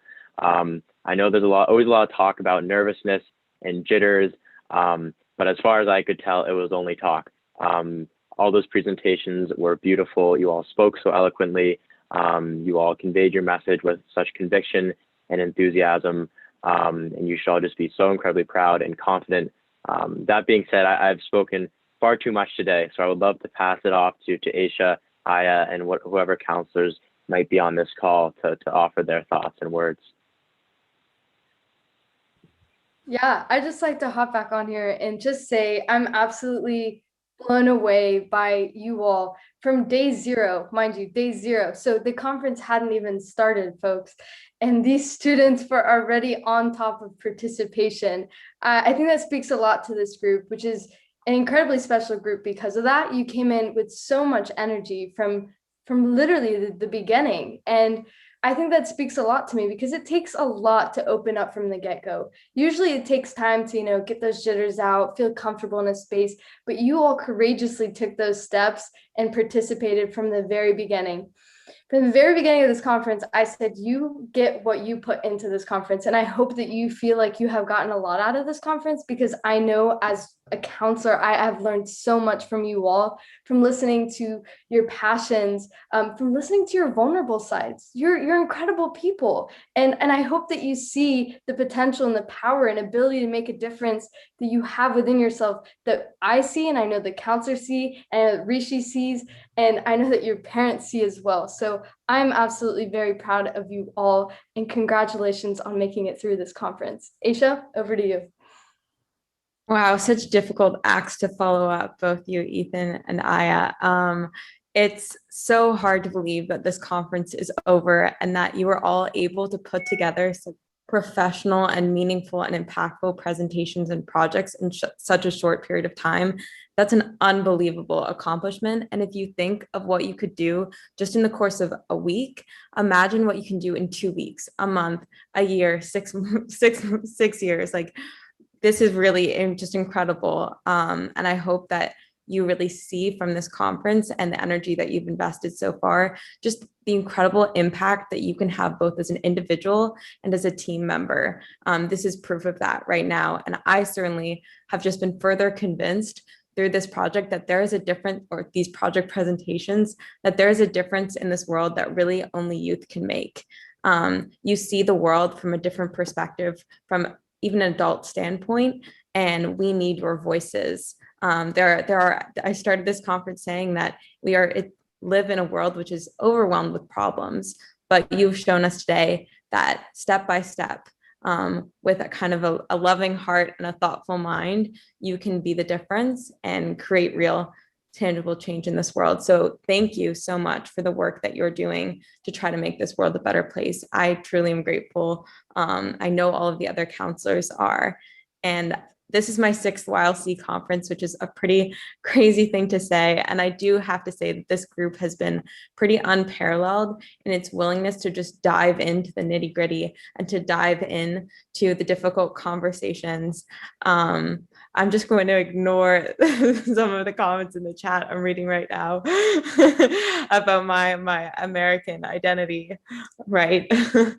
But really, I've been just so impressed by all of you and your willingness to take risks, both big and small. And I hope that that's something that you move with beyond this conference. And I guess my kind of one, I'm talking too long, and I would love to hear from other counselors who are in the room as well. But my kind of one major wish for all of you, regardless of whether you take this project with you, regardless of whether you even want to have a social impact someday, is that you have at least a continued impact on one another, and that you continue to serve as a support network for one another, because there's just been such a special rapport and such beautiful friendships already formed through this conference. And I hope that you just continue to build that and recognize that you are a family now, and you're inducted into it, and you can't escape it. And we're here for you as YLC leaders, and you're all each here having had this incredibly special experience to support one another going forward. Once again, thank you so much, Aya, Aisha, and Ethan, for saying those wonderful words. In the end, from me and the Big Red group here, I would love to, once again, really thank the counselors. I just want to tell all the parents and everyone who's watching us today, these counselors have been getting up, they've been all over the place, all over the world. They're getting up at 7 in the morning, 6 in the morning, because of the West Coast timings, and to coordinate, this entire, conference really. A huge shout out to all of them for the passion really that they bring onto the table more than anything else. Truly indebted for all of the hard work that you put in, and to, of course, inspire change among so many individuals. So on that note, we would end this live stream today. Again, would like to thank everyone who joined us today, heard all our students patiently, and we're going to have some fun with our students now, and have some intimate conversations going on. So thank you once again for everyone joining. We're going to shut down today's live stream. Thank you for joining us, and from all of us here from the YLC Big Red Group team, have a great night.